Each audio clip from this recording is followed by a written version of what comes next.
Welcome back to the Jay and May English podcast. I am May, and I'm so happy you're here with us today. Hello, hello. Great to be here. How are you doing today, May? I'm good, Mr. J, but honestly, I want to ask you something before we even start today's topic. Of course, go ahead. Has this ever happened to you? You wake up feeling totally fine. You're happy, life is good, and then you open your phone and suddenly, within like 5 minutes, you feel like your whole life is behind. May, you just described something that happens to millions of people every single day. Right? And the crazy part is, nothing in your life actually changed. You just looked at someone else's life and suddenly yours felt small. That feeling has a name, and today that's exactly what we're going to talk about. Today's topic is something we all do, but almost nobody talks about honestly. We're talking about comparison, specifically why we compare ourselves to others, what it does to us, and how to stop letting it steal our peace. And I think this is one of those topics where people will be nodding along the whole time thinking, yes, this is me. Totally. So, Mr. J, let's just jump right in. Where does this even start for most people? I want to start with a small story. A few years ago, I had a friend. Let's call him David. David had a good job, a nice apartment, a great relationship. By any measure, his life was going well. Okay, sounds like he was doing fine. He was, until he started spending a lot of time on social media. And slowly, week by week, he started to change. He became quieter, more irritable, less grateful. Wait, what changed? Did something bad happen to him? Nothing bad happened to him at all. He just kept watching other people's lives online. Someone got a promotion, someone bought a house, someone traveled to Bali, and every time he saw it, he felt a little smaller. That's so sad because, like you said, his life didn't change, but his feelings about his life completely changed. Exactly. And that is the power, the dangerous power of comparison. It doesn't need real facts. It just needs for you to look to your left or your right and start measuring. So why do we do it, though? Like, is it just a bad habit, or is there something deeper going on? There's actually a psychological reason for this. Our brains are wired to compare. It goes back thousands of years. Early humans needed to know, am I safe? Am I strong enough? Do I belong in this group? Oh, wow. So comparison was actually useful once. It was a survival tool. Checking where you stand in a group helped people know if they were okay. But here's the problem. Today, our group is no longer 20 people in a village. Right. Today, our group is like the entire internet. Exactly. And the internet never sleeps. So instead of occasionally checking your rank in a small group, your brain is now doing that check constantly. Every scroll, every like, every post. That's honestly exhausting just thinking about it. It really is. And the research supports this. Studies show that heavy social media use is strongly connected to higher rates of anxiety, depression, and low self-esteem, especially in young people. And I think what makes it worse is that social media isn't even showing us real life, right? This is one of the most important things to understand. What you see online is a highlight reel. People post their best vacation photos, not the flight delay, the argument with their partner, or the credit card bill afterward. Nobody posts a photo crying in the hotel bathroom. Nobody does. But in real life, that moment exists. The problem is that we compare our full, messy, behind-the-scenes life with someone else's carefully chosen, filtered best moments. That is so unfair to ourselves. We're playing a game where the rules aren't even equal. Very well said, May. It's not an equal comparison at all. And yet, we take it personally. We think, why isn't my life like that? Without realizing we're not even seeing their real life. Okay, I want to stop here for a second because I know our listeners are feeling this. If you've ever looked at someone else's life and felt like yours wasn't enough, you are not alone. That feeling is incredibly common. And heck, if these conversations are helping you think a little differently about life, make sure to subscribe to the Jay and May English podcast so you never miss an episode. Good reminder, May. Okay, Mr. J, so we know comparison is natural, we know social media makes it worse, but here's what I want to understand. Does comparison always hurt us? Like, is there ever a good side to it? Great question. And this is where it gets interesting. Not all comparison is harmful. There are actually two directions comparison can go. Two directions? What do you mean? The first direction is what psychologists call upward comparison. That's when you look at someone who seems to be doing better than you. The second is downward comparison, looking at someone who seems to be doing worse. Okay, so upward comparison makes you feel bad about yourself, and downward comparison makes you feel better. Is that right? That's how most people use them, yes. But here's what most people don't realize. Both can actually hurt you if you're not careful. Wait, even downward comparison? Like feeling better because someone else has it worse? Think about it. If the only way you feel good about yourself is by finding someone who's struggling more than you, that's a fragile kind of confidence, and it can quietly damage your empathy and your relationships. Wow, I never thought about it that way. It's like building yourself up by stepping on someone else's story. Very well said. Now, upward comparison, looking at someone doing better, can actually be motivating, but only under one condition. What's the condition? The condition is your interpretation. If you see someone successful and think, I'm a failure, I'll never be that, that's destructive. But if you see the same person and think, wow, they did it, that means it's possible. What can I learn from them? That's inspiring. So the comparison itself isn't the problem. It's the story you tell yourself about what the comparison means. That is exactly it. Same situation, two completely different emotional results. One crushes you, one motivates you. The only difference is the thought you attach to it. That's actually kind of empowering because you can't always control who you see or what they're doing, but you can work on how you interpret it.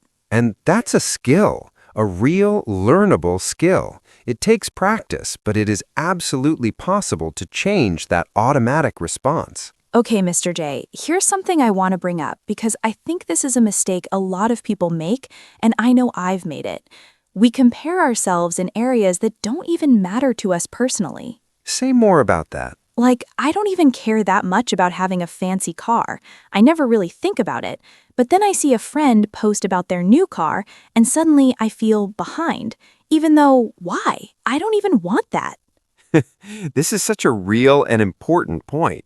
We absorb society's measuring sticks without even questioning if those are our measuring sticks. Exactly. Money, looks, popularity, followers, those are the things the world says matter, but maybe they're not what actually matters to you personally. And when you constantly measure yourself against standards that don't even reflect your real values, you will always feel behind because you're running someone else's race. Okay, that phrase, running someone else's race, I love that because that's exactly what it feels like sometimes. And here's a question worth sitting with.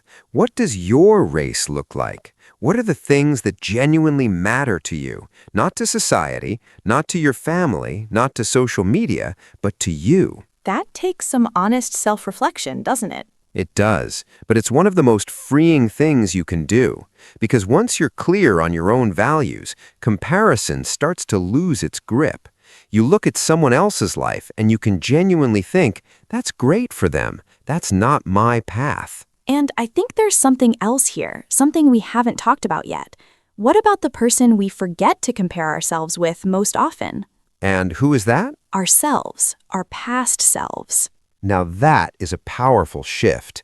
Tell me more about what you mean. Like, instead of asking, am I better than her, or am I as successful as him, what if the question was, am I better than the person I was last year? This is what I consider the most honest and most useful form of comparison, because it's the only truly fair comparison you can make. Because you have the same starting point, your own history. Exactly. No one else had your childhood, your challenges, your resources, or your experiences. When you compare yourself to someone else, you're ignoring all of that context. But when you compare yourself to your past self, all of that context is already there. And sometimes the growth is small, right? Like it's not always, last year I couldn't speak English, now I'm fluent. Sometimes it's just, last year I would have panicked in that situation. This time I handled it. Those small moments of growth are everything. They're the building blocks of real confidence, not the kind of confidence that comes from being better than others, but the kind that comes from knowing you are moving forward on your own path. I think a lot of people underestimate those small wins because they don't look impressive compared to other people's big milestones. And that is the trap again. The moment you bring someone else into the picture, your small but real progress starts to feel invisible. But your progress is real. It counts. It matters. This is the part of the conversation where things start to really land for me. Like I can feel a shift just talking through this. Let's also talk about something practical, because I know some people will ask, okay, but what do I actually do? How do I stop the comparison habit? Yes, give us the real tools. The first step is simply noticing. Most comparison happens automatically. You feel bad and you don't even know why. So the first skill is catching the moment. Oh, I'm comparing right now. Just naming it already helps, doesn't it?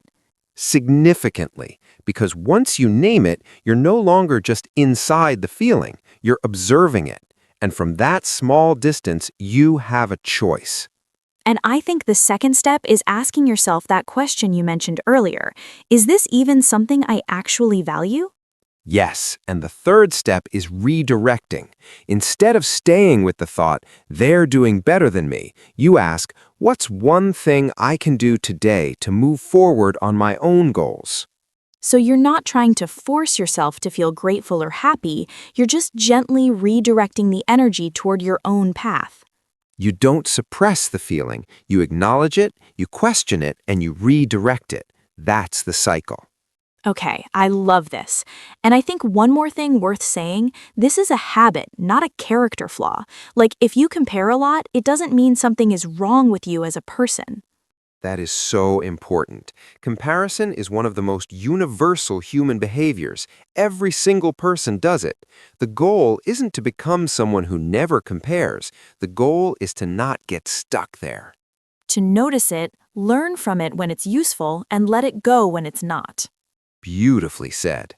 All right, let's do something really fun that our listeners love, the vocabulary spotlight.